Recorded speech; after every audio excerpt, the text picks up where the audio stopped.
Welcome to Synthaholics. This is your host, David Duncan, and with me is co-host Brian.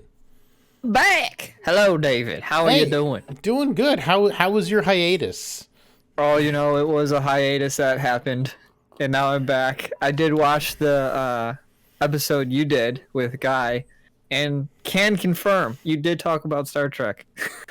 How much of it did you understand? About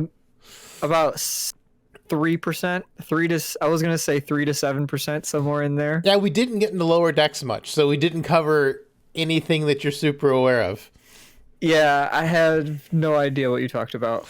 Absolutely no clue. And massive thanks to Guy for stepping in for filling in last week so we could have episode. Excuse me. 2 weeks ago, I guess, for our last episode. So thanks again, Guy. It was a lot of fun catching up with you and getting some Star Trek conversation out there for the new stuff, which I don't make Brian watch because I don't think it's good enough for him to watch. I don't want to waste his time on something that's not very good. I did see that is there another upcoming Star Trek show? Yes, Strange New Worlds with Captain Pike. I am cautiously optimistic because Captain Pike was in season 2 of Star Trek Discovery, and his parts were the only good parts of the season. So hopefully a show about him will be good. But it seems like you keep hoping, and you just are continually let down. Oh, I don't have high hopes. I've got my hopes are as low as hopes can go because I don't trust Alex Kurtzman and crew as far as I could throw all of them combined. So the hopes are low. My hopes are extremely low, but because Captain Pike was so good, I'm really I hope, but I don't expect it to be good. I just hope it'll be better than the rest of them. Fingers crossed, eyes crossed. It's coming out soon. Leave your eyes crossed for the rest of the podcast. Just the rest of it. I'll start stroking out in the middle of the podcast. You just fall over. Yeah, that's my job. Yeah, Picard's got one episode left for this season, and then Pike will start pretty much right after. Early May. How about that? Mm-hmm. The Star Trek the Star Trek flow. It never ends. And then we get Lower Decks season 3 later this year, I think. I have no idea. As soon as it starts coming out, I'm sure you'll tell me about 45 times, and then I was like, okay, sounds good. I'll watch it. I mean, yeah, it was great. I have no idea. Hey, I'm down to watch that again. That Lower Decks is great. I like Lower Decks. Lower Decks is a lot of fun. I hope we get more of the dolphins. Something tells me we're not. I feel like that's not. They just pivot to an entire dolphin-oriented show. The rest of the series is just all dolphins. All dolphins. I mean, I don't want dolphins exclusively, but it's nice to see them again. It was nice to see them the first time since they were mentioned in one random TNG episode a while back. So you said you had some news this week. Yeah, it's been a while. I've spent 3 weeks since the last time. So obviously things happen, but there's only 3 things that really jumped out at me that's not super old and maybe not everybody has heard yet. So, maybe one, definitely 2 of them. My first one, Avatar: The Way of Water. We got a release date and some pictures or screenshots or frames of Avatar 1 being remastered. No, it's not remastered. This is the second one, man. We're all going to go see it. Now they're remastering Avatar 1 to put it in the movie theater. Are they doing that again? Yeah, they're remastering it so they can put it out the day before Avatar 2 comes out. So in case you forgot the plot of Pocahontas plus Fern Gully. I mean, I think most people have. I would imagine a lot of the audience. When did that movie come out? 2008, 2009? The first one, it was somewhere around there. So, I mean, that's all the Avatar content we ever really got. I don't really necessarily remember the story, and a lot of the people that would probably want to see Avatar 2 might not even have been born yet. Well, I mean, it's not. I mean, they're going for how long the movie is. The story is deceptively simple. Yeah, well, they're all filmed, and they all have release dates, and they all have names. I don't know what the name of Avatar 3, 4, and 5 are, but they're all filmed. They all have release dates. They all have titles, and we're gonna be living in the Avatar world. Avatar 3, swimming on the moon. We're gonna be on Pandora for the next couple of years here. He's gonna take over. I'm still shocked that movie still, like, for how much money it made, it still is number one and nobody knows anything about it. Like, I mean, I know bits and pieces of what happened in the movie. Like, people say, like, I don't remember a character. It's like, I do remember some characters. I don't remember, like, certain quotes and stuff like I can for Lord of the Rings, but... I don't understand. I mean, the movie was just like a phenomenon. It was just kind of like what put 3D kind of back on the markers, and people kept seeing it over and over because the 3D was really good. And it was a really pretty movie, but from a substance standpoint, it was pretty simple. Yeah, and it just seems like everybody was like, we're gonna go see this in theaters. Yeah, but it's like, but at the same time, it's super forgettable. So I just wonder, like, he's put all his eggs in the Avatar basket. He hasn't put out a movie in a timely manner for anyone to remember what Avatar is. I mean, like, the thing we used to watch at our old job, the Avatar 2, I know what you did, using the papyrus font. Oh, like the papyrus font from Saturday Night Live. Yeah, that's Ryan Gosling. Yeah, that's like a how old is that skit? The skit's almost as old as the first movie, right? Like, I don't know about, like, it's quite that. It's old. I mean, we watched it years ago, and it was old when we watched it. Yeah, that is true. It's a great skit. It's a great skit. We watched it over and over and over again, along with ACVC. You should check that out too. Give that guy with 300 subscribers an extra subscriber. A little boost, a signal boost. His high school project is beautiful. So that's my Avatar news. I am excited for it. I am looking forward to seeing it. I don't think it'll make as much money as the first one did, just because the world is different now and movie theaters are not what they used to be over 10 years ago. So we'll have to see how much money it makes. I don't really care about the money. I just want to see more if Avatar. all three Spider-Man show up in Avatar 2, maybe it'll make as much money as Spider-Man. Yeah, maybe. We'll just have to wait and see. Yeah, hopefully. Maybe my second, unless did you have something to finish with, David? I was just saying maybe they'll put Miles Morales and able to be 4 Spider-Mans in Avatar 2. All right. Fair enough. Maybe they will. Who knows? Who knows what James Cameron can get into? Anyway, second piece of news. Our wonderful developers of the Pokemon franchise, Game Freak, has announced they're going to a 4-day work week. I thought that was pretty interesting. The rest of the world is starting to move to this 4-day work week. I know it's still 99.99% of companies are still on that 5-day work week. But I'm starting to see more and more, whether it's in tech or in gaming or across the board, companies are starting to move to a 4-day work week, which I like because I know we all work a lot. Anybody who has a job knows what I mean. So it's nice to just get a little bit of that life and not work-related stuff back. So good on Game Freak. Good on Game Freak. Let's just hope that doesn't make their games even lazier than they already are. That is the downside, but that is. I gotta call it out. Good stuff. I mean, good for the workers that they have the break. The games being simple probably isn't the workers' fault. It's probably the higher ups being like, "Don't change anything because it works." Don't touch anything. It's probably not the nose to the grindstone, everyday devs. They probably want to do something different. They've made the same game for 50 years. Yeah, pretty much. Oh, not 50. I mean, not 50, but like it feels like 50. Yeah, so that's my Game Freak news. I'm happy for Game Freak, and I want to call out a positive. That's a win. That's a win. Congrats, guys. Let's hope this trickles down to the rest of the world, because I would like to go 4 days a week. That'd be nice. I mean, I currently work 3 days a week, but my shift. Yeah, but it's but my shift works 7 days a week. Like, there's no day off. Like, I could theoretically get called in any time, but it's just it's not like you're not working a 4-day work week. You work 3, but the hours is not what it. Yeah. Anyway, now, contrary to what people believe, onto my third story, David and I do talk outside of the podcast quite a bit, in fact. So I got him on speed text. It's like pretty much speed dial, but you text them instead of call them. It's a butt text. Yeah, butt text every 5 minutes. Yeah. Oh, sorry, man. I stayed on my phone.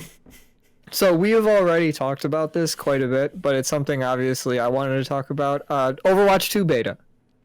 I know I have most of your thoughts already compiled in my head, and I'm going through the database.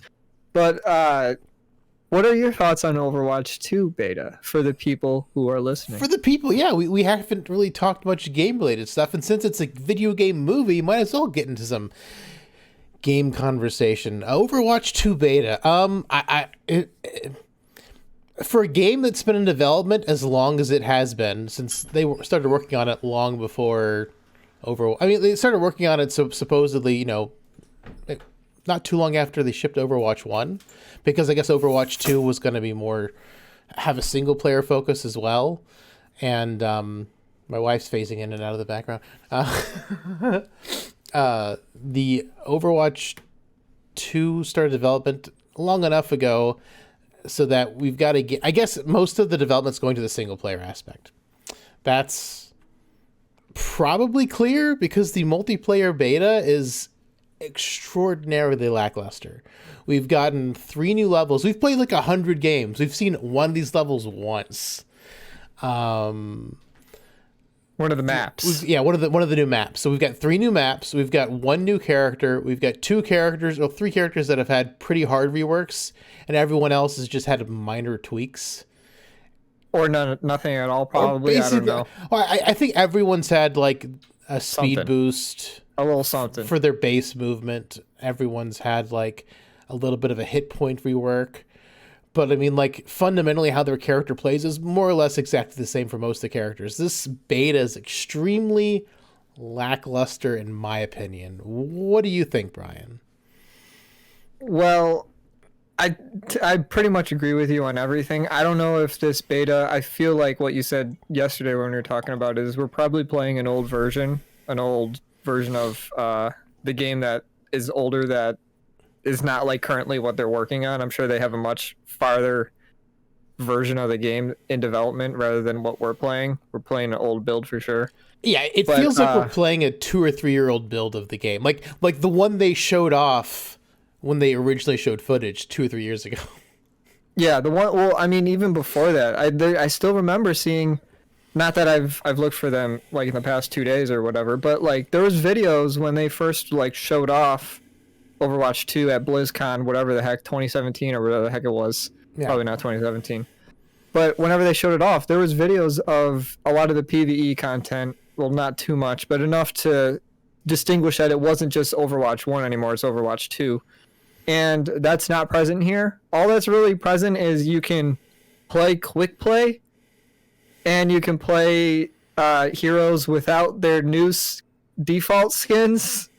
Everybody's got a classic skin, and we've seen what most of them look like outside the game. If you go on like their website or whatever, they show you what like Winston looks like now, or what like Reaper looks like now, and those aren't brought into this build yet. So it's like, were these even ready yet in this build that we're playing? It just feels a little bit lackluster. So I don't know if it's a network test or whatever the heck it is. I don't even think it's a network test because just getting people hyped. I don't think they invited people that weren't. I don't think anyone was invited to the beta except for like top 500 players and Overwatch League players. I think everyone else was brought into the beta via drops that these people were doing via Twitch drops. Yeah, Twitch drops. Which is how I, and my wife got into the beta. We watched. We watched CarQ and got the thing. I don't know if you watched CarQ. I couldn't tell you who I watched. I have no idea. I just clicked on somebody that said, "We're doing drops," and I was like, "Okay, cool." Yeah. We watched CarQ. Well, I slept through it. I woke up. I just had it running on my computer because you had to let it go for 4 something hours to get the drop. So I mean, like, it feels massively incomplete, which is really disappointing. I wanted to, for as many years as work has been into this game, I really wanted to see some more major changes, and it really feels like a month or 2 of work. Like a month or 2? Well, maybe a little bit more than that. Like it feels like maybe a quarter's worth of work, Okay, that's fine. Because the maps are cool. I do like the maps. The Overwatch maps are cool, and they're easy to understand. They're not like these complex beasts that like Call of Duty's maps are. They're easy to understand. They're cool to look at. There's a lot of little details. They're very well done. So there's a new map type. There's only one new. It's a push map where you escort a robot to push these walls around. And this giant robot struggles to push this itty bitty wall around. So what do you think of this new map type? I don't like it. I don't like it because when you push, it has to go to a certain distance, and then the other team has to also go the same distance in the opposite direction. And once you get the robot to a certain point, it takes the robot like 45 seconds to like a minute maybe to get back to the other side if the enemy captures the robot back. So that entire time, you can't really play the game. So like if you get your robot to 99% and the enemy team is at like 80, by the time that robot starts at that 99% and walks all the way to that 80% for the enemy team, the game will pretty much be over. You're spending a minute just watching the robot walk back. So it's just like wasted time where it's like it doesn't matter what happens. I feel like I've only been in the game once or twice where that the robots actually made it all the way to the end. Like whoever pushes it the furthest wins, but usually we just run out of time because there's just a back and forth struggle the entire time.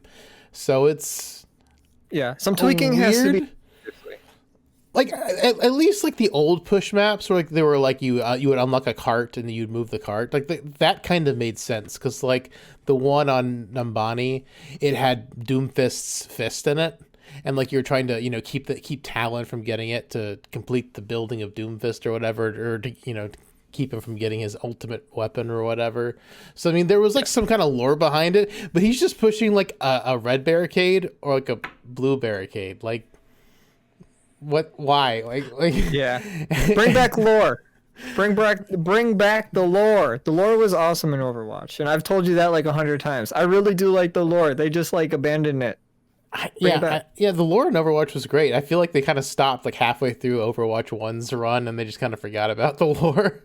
Yeah, we got stuff where they started to establish characters, and they were in like Winston's lore is cool. He's just like he's a scientist. That's awesome. Tracer like phases through time, like, and that was all explored. Now they just are just like they're just characters. They don't mean anything. They don't mean anything. Yeah, that's my news. What's your take on the 5v5? Since we're just 5v5s. It's 5v5 instead of 66. I'm on board with the 5v5s. Overwatch is a little bit weirder game, and I think it's harder to spectate from a pro level point of view. But all pro level games have 5 people in it. So, I mean, I think they're just trying to follow suit, and maybe it'll make it easier to spectate since people are used to watching 5v5s, and you can cut down on the amount of jumping around you have to do if you are spectating. I honestly don't think it's any less chaotic. In a way, it's more chaotic because even with the way it's balanced now, I'm staying alive a lot longer in general than I did in Overwatch 1. Our first 2 or 3 games in the beta, like, I only died like once or twice. It was really weird being alive that long. So things seemed somehow more chaotic with less characters.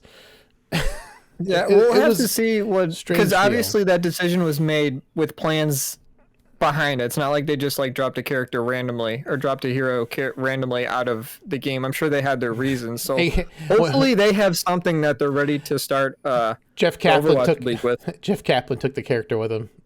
Yeah, he took it. Jeff Kaplan took it with him. But yeah, I hope they have plans for Overwatch League because it never really took off. It was very bloated and inflated numbers that Overwatch League did because Bobby Kotick, as much as we don't like him, he is a good businessman. So he was able to secure certain deals to make Overwatch League a thing. But the thing is, they acted like they had people watching Overwatch League because they had so much money from these companies that were sponsoring it, when in reality is they didn't have really any viewers at all. Well, my biggest issue with Overwatch League is that like Atlanta, like the other American teams don't have anyone that speaks English on the teams. Yeah, they're all just named after like cities in the USA when the teams, the people that are actually on the teams aren't from the U.S. They're all neighbors in Korea. Yeah, well, they're neighbors in Korea, or like they have like they're just from around the world, and they're just joining a team that has the name of an American city on it. But they're bringing people from around the world to be on these teams. It's just, I don't know. It's like if you bring somebody from, I don't know, from Europe to the U.S. and they start playing football here. It's not like they're not changing the name to something that's in Europe. They're not changing the team but name. like at least one person should be from the city. I feel like at least one person should be from the city they're representing. From each city. Yeah, like kind of, you know, and like because I mean, sure, I mean in regular sports you do bring, people get shifted around. There's drafts. People move around all the time to represent the city. But I mean, they're usually at least from the same country.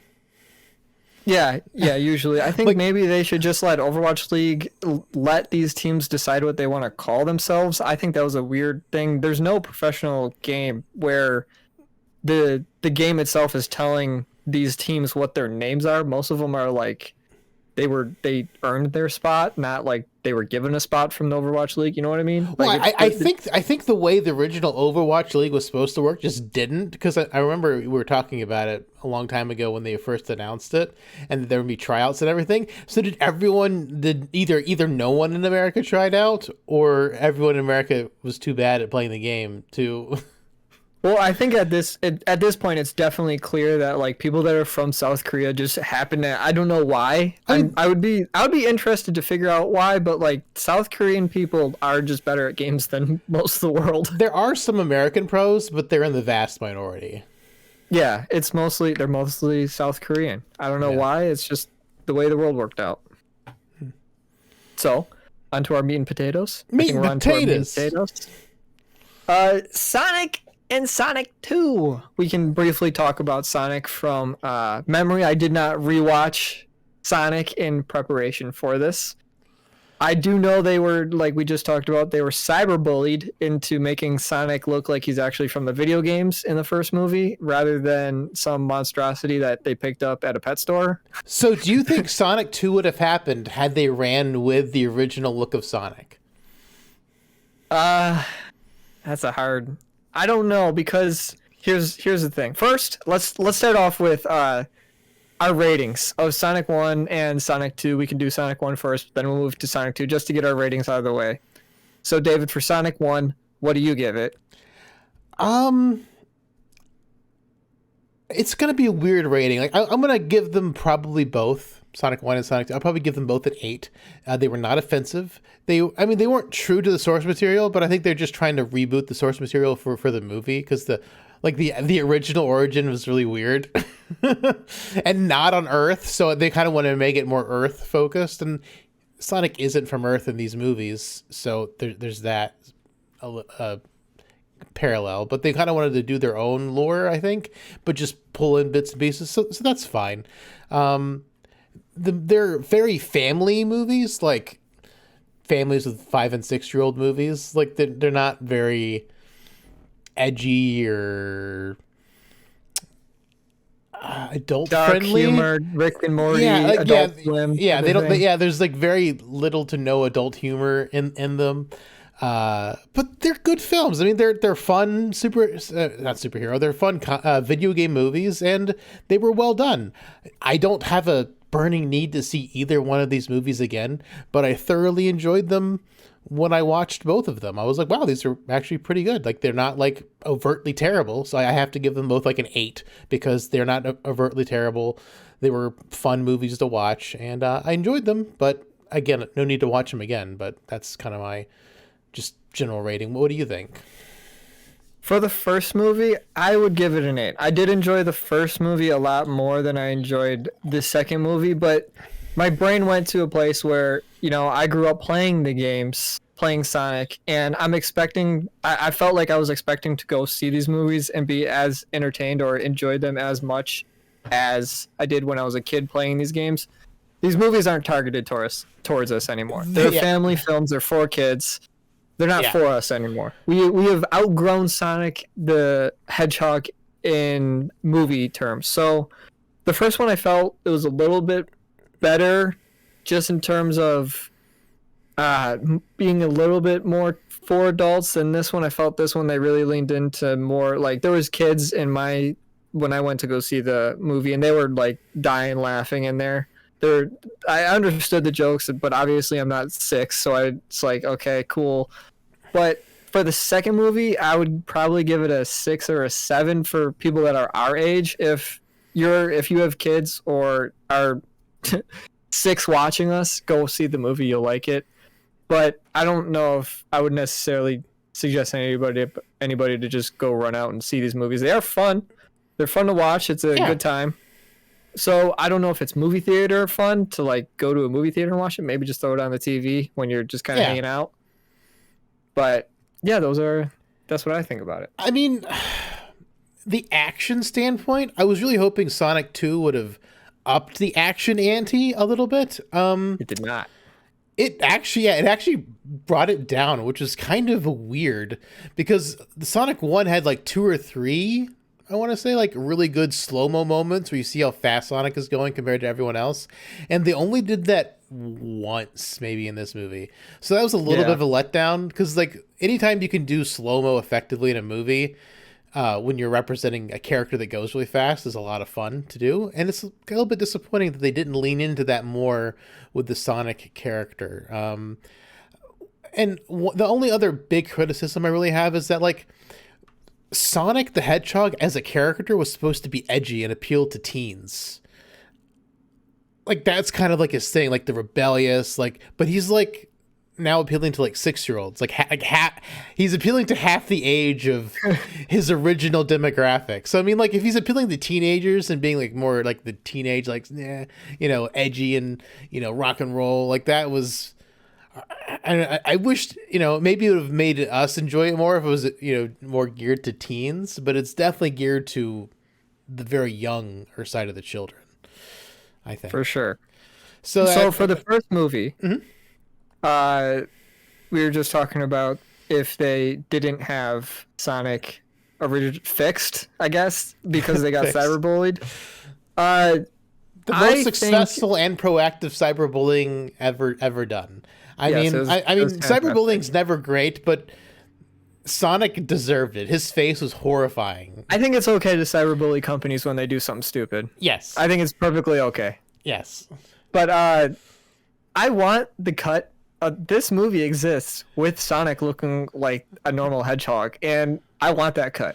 I want to see the Zack Snyder cut or whatever you call it of the Sonic 1 movie of just the Sonic looking weird. You want to see the old CGI?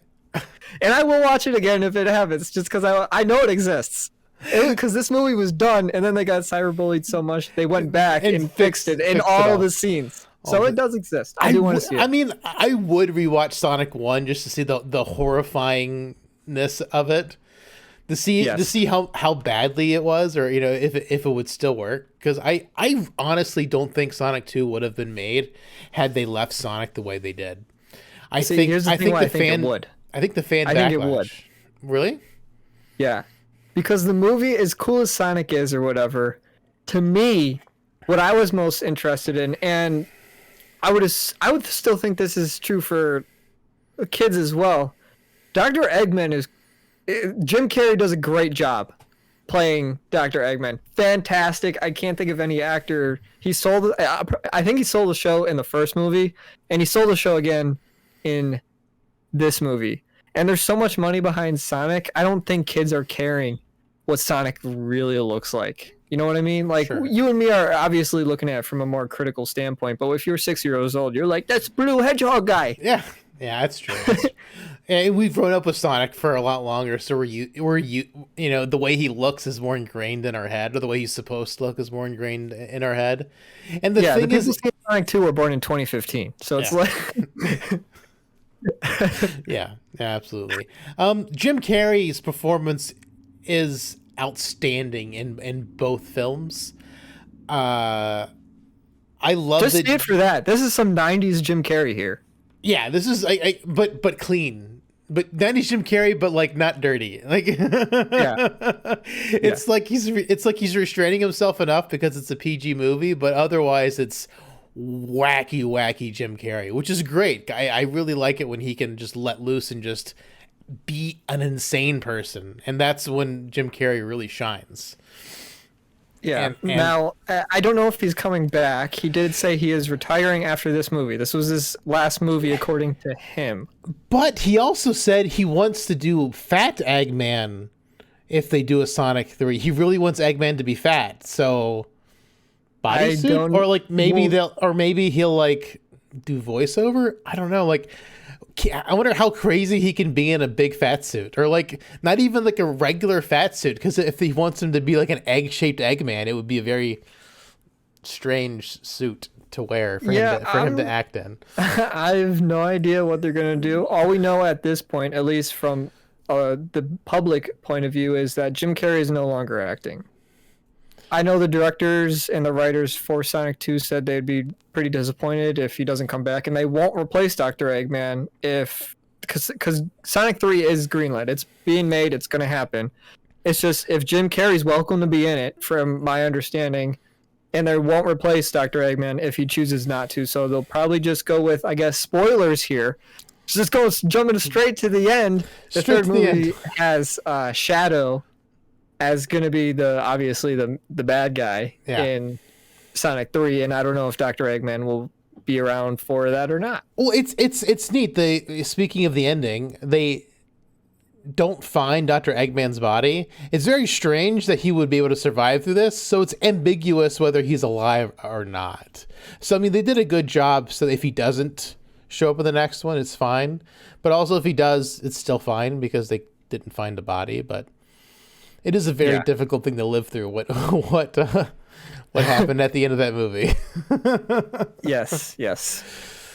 So, how would you feel about the pacing in this movie? It's about 20 minutes to a half hour longer than the first movie, and I have a little bit of problem with pacing, which I normally don't. Really? What do you think about? Yeah, what do you think about the pacing? It didn't really bother me. This is for Sonic 2. Sonic 2 did feel a little bit longer, but according to you, it was longer. So I mean, that isn't like it wasn't like Venom where it felt like double the length that it actually was. It's a 4-hour movie. Yeah, an hour and a half movie felt 4 hours. This movie did feel longer, but I thought I kind of just chalked that up to like the action not being as good as the first movie. Like, it felt like Sonic received a nerf. They did in this movie. They never showed like him going all out. In the first movie, he was like, they showed him off being super cool. In this movie, he's just like running as fast as a car. I think that's like as fast as they show him. He's just running like 80 miles an hour. Yeah, they don't do any crazy slow-mo stuff, because I mean the saloon scene in the first one was great, where like everyone's like stopped and he's like moving everyone around to punch different people and toilet papering some guy and eating food. Like, he's doing like 100 different things in the space of like a second, basically. In this movie, he doesn't go nearly that fast, even when he's like Golden Super Saiyan Emerald Sonic. Yeah, he's still not the quickest. He doesn't even really. Oh, I guess he does the buzzsaw thing, but like other than that, he doesn't really move. He just blocks a giant robot with a. Yeah, I mean, for what's supposed in this universe, at least, for what's supposed to be the fastest thing in the universe, doesn't feel like the fastest thing in the universe to me. It feels like when I was watching, I was like, in my head, I'm like, I can keep up with him. Obviously, I know I can't, but it's like I'm just like, I can do it. My car can keep up with him. My car can keep up with him. My 15-year-old car can do it. Yeah. Well, there was just a couple scenes in the movie where I thought Sonic would do something different. Where like when Tails like gets hurt and he's like on that cliff, I figured he'd like run, grab the rings, he's fast enough, grab Tails, and then like, you know, do a crazy whip around thing, and he does like something completely opposite. I'm like, what? He just like goes like, oh wait, hold on, back up. We didn't even say that Tails is in this movie. Tails is in this movie, yes, with Knuckles. Well, the thing is, the Tails introduction in this movie is actually filmed in last movie, because like it's the exact same end credit scene from Sonic 1 that they just cut out from Sonic 1 and put it near the beginning of this movie, where Tails is looking for Sonic. Yeah, so Tails comes in, and Knuckles, played by Idris Elba, of all people, also did a pretty good job. I like that Knuckles kind of like is super dumb. Didn't know what's going on. He's like, I'm not from this planet. I don't understand handshakes. I don't know. I honestly, I was laughing. I don't, I don't know if I have a 6-year-old sense of humor or not, but like, I got a kick out of Knuckles. I thought he was pretty funny. I want more of Idris Elba, just because. I guess more of it was because I know what Idris Elba looks like in real life, and just seeing him in like a studio pretending to be like this this red hedgehog that has big fists. I just got a kick out of it, just the idea of him just being in like a voiceover studio, just like annoying Knuckles. I don't know. I got a kick out of it. Well, the funny thing is, my wife was looking up Idris Elba on the way back from watching the movie, and apparently he did this movie because he wanted to do it for his kids, and he apparently wanted to do it in a squeaky cartoon voice, but they wouldn't let him. I want to see the squeaky cartoon voice Idris Elba as Knuckles. They would have to like change that, because he's got a deep voice. Like, he's a big guy. He's got a cool voice. It's definitely not a cartoony voice. Well, yeah, I know, but he wanted to do a cartoony voice. Like, he wanted to do falsetto, do a cartoony voice to play Knuckles, and they said no. They didn't let him. But I want to hear the cut where he does the voice. That would be fun. I want that cut too. We need that cut too. So I would rewatch Sonic 1 for the horrifying Sonic cut, and I would rewatch Sonic 2 for the squeaky voice Idris Elba. That would be fantastic. Otherwise, I don't really need to see the movies again. But they were definitely fun, and these alternate cuts would be interesting to see for sure. Yeah. Now, here's my problem with the pacing, since we kind of got off track here. Yeah. There's kind of two stories going on. At the beginning of the movie, I don't know their names, but Sonic's caretakers, I don't know what you call them. Sonic's caretakers. Generic parent A and generic parent B. Yeah, those people. They are going to a wedding in Hawaii, and they really brought nothing. I don't know. They kept cutting to them, showing like, oh, they're playing volleyball on the beach. It's like I'm here to see Sonic. I don't care that these dudes are playing volleyball on a beach. Like, I don't need to see this. I feel like that entire thing could have just been cut. Like, they showed them these generic parents going to Hawaii right at the start of the movie, and Sonic's just running around in the house doing whatever Sonic wants to do. And I thought, like, oh, cool, it's just going to be Sonic running around doing his own thing. But then they just kept cutting to him, and they're like, they're at dinner. Now they're having a family argument. Now they're playing volleyball. Now there's, like, it just felt like a lot of wedding festivities that we didn't need to see that wasn't related to Sonic, until they just kind of interjected Sonic back in for some reason, because the FBI is, like, at the wedding or something. I don't know exactly what happened. The FBI is an infiltrated agent to get with the sister of the woman who's the lady caretaker of Sonic, because he thinks he can get an in to, like, it's such a weird, convoluted plot. Like, it's a plot that was written by a 6-year-old. Okay, I don't know if I go that far, but like that's my point, is that it doesn't make sense. It doesn't need to be there. I don't know why they were forcing that in. I think even kids would have enjoyed it more if you see more Sonic. They don't care about, like, this rom-com drama that's going on, I guess. But if you don't show Sonic as much, then it costs less. Oh yeah, that's true. That is true. If you just shoot these random actors, just sitting on a beach, sitting on a beach cheaper somewhere, you can it could be like California. It doesn't have to be Hawaii. They can just shoot wherever that's got a beach and just call it what they want. Okay. I don't know if they shot in Hawaii or not, but the movie takes place in Hawaii. Yes. Or at least they tell us it's Hawaii. They're going to Hawaii. Yeah. Who knows? I mean, sometimes they say it's New York City and they shoot in, like, Atlanta. or like an Atlanta suburb. Yeah, I don't know the filming locations for this movie. I didn't look those up either. Yeah, I did. I'm not prepared. But yeah, I don't know. Those really Sonic 2 feels a little worse than Sonic 1 to me. I know there's a Sonic 3 coming, so maybe I will see that as well, just to get that out of the way, I guess, because I feel like that's something the culture in me needs to keep up with, this nerd stuff. Yeah.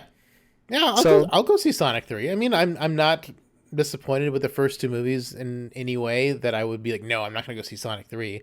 I mean, I hope they up the ante of the action. And my only theory as to why the action in Sonic 2 wasn't as good as Sonic 1 is because of the cyberbullying. They had to spend a lot of the budget redoing Sonic for the entire movie. So maybe they kind of like withdrew a little bit of how much Sonic action and slow-mo they did in Sonic 2 due to the fact that they were like trying not to spend as much money as they did on Sonic 1.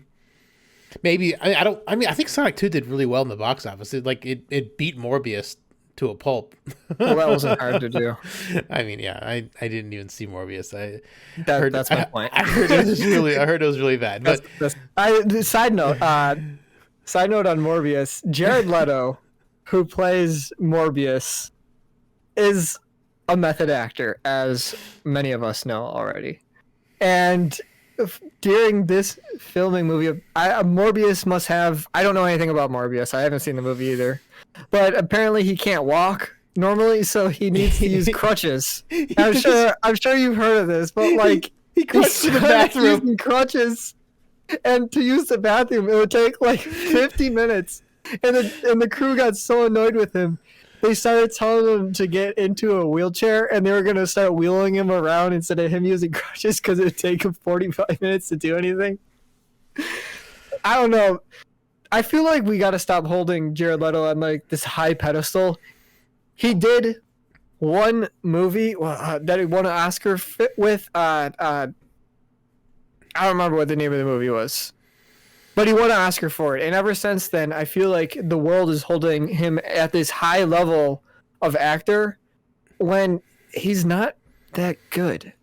He's done one movie that might have been good, Oscar worthy, but everything else he kind of sucks at. Jared Leto seems like a cool guy, but like this method acting or whatever, like you're acting. I'm not a big fan of method acting. But at the end of the day, he's acting. You don't become this character. Like, I feel like method acting is just an excuse for poor behavior. Pretty much. And sometimes it works out well. Like, we can bring it back to Heath Ledger and the Joker. But, I don't know, when Jared Leto doesn't feel like it has earned to become a method actor, because he's not that good. That's my hot take. I don't think Jim Carrey always did method acting, but I think he did for Man on the Moon, and he was like really messed up after that, or like he was really mean to people. It was really weird when he did Man on the Moon. So like method acting is just do regular acting. Like it just gives you an excuse to be like a dick. Yeah, it's because you never see like any of the like a nice person method acting. Like if you're ever like this very cheery character in a movie. Tom Hanks does not method act. Isn't method. Yeah, that's just the way he is. He's not method acting. Well, no. But nobody method acts to be a super nice guy. Oh, yeah. It's but always like this I'm just dark, saying gritty Tom Hanks character. Is supposed to be one of the nicest actors in Hollywood or whatever. He does not method act. No, that's just Tom Hanks being Tom Hanks. He screams at volleyballs because it's really fun. Wilson. Yeah, so that was my little side take on Jared method Leto. acting, yeah. Do you have any more thoughts about Sonic? There's not much really to dive into here. It's a Sonic movie. He needs to beat Eggman and Shadow, kind of, because he's kind of Knuckles, kind of, because he plays on both sides. I don't know. I want more Sonic. I want to know more. Like, bring me to Sonic Land. Like I want to see more Sonic. Yeah, I think the movie could have been stronger had they done more with the backstory, because there was like the Sonic had the story where his mom died, and Knuckles had the story where like his whole tribe died because they were going after the Owl people, and they both had this same backstory where they're both kind of were left alone, their families were killed, and like that Sonic world was kind of cool. Like I would like to know a little bit more about that, I guess, because it's an interesting world, because I guess they came from the same place, or they teleport to the same places. I don't know. They use the rings, I guess. And there are, to be fair, they do use sound effects from the video games in the movies, which I did enjoy. And the end credits, before they do like the big end credits, where they reenact the movie in like 8-bit or 16-bit or whatever this is. Like those are brilliantly done. Like all the pixel art, it's beautiful. The anime, I don't know if they do it in a game engine or like what they do, but it's really cool. They did it in both Sonic 1 and Sonic 2, where they both just reenacted the movie in 16-bit, and it was great. Yeah. I'm excited for Sonic 3. Yeah. Hopefully we get more Sonic lore and backstory rather than, generic parent 1 and generic parent 2 having a hard time at work or something. But that's my hopes. I hope Jim Carrey's in it. I hope he does decide to return because he is by far the best thing about these two movies. He is. He steals the show and definitely makes it super entertaining. His acting is fun. Like he just like does this thing when he's always licking Sonic's quills and like it's like it's a drug. A drug. Like, yeah, it's a Sonic drug. It's like he's addicted to it. It's weird. It's kind of an interesting take on the character and everything with that. So I do hope he comes back. I hope he gets his wish to play Fat Eggman. I'll be interested to see how they do that. Yes. But yeah, I definitely recommend this movie. Take your kids to it. They're fun. Maybe not take them to it. Maybe wait for it to come out on whatever streaming service. Good entertaining movie. It might not even be in theaters anymore.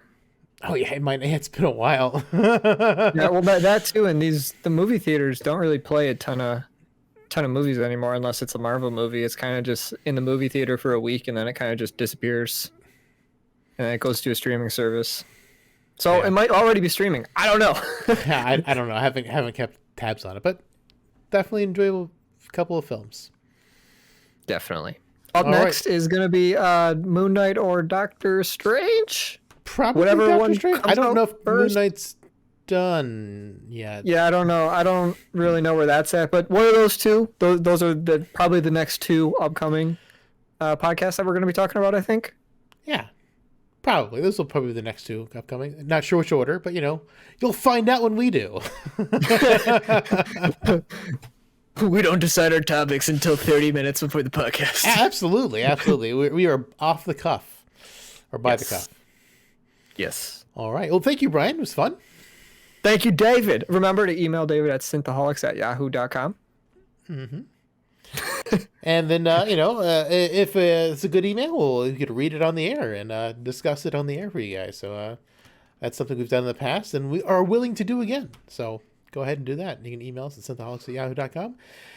You can follow us on all the places, like us on all the places, and please do. Live long and prosper, and run fast. Run fast. Try fast. Don't die, though. Be good. Synthaholics out.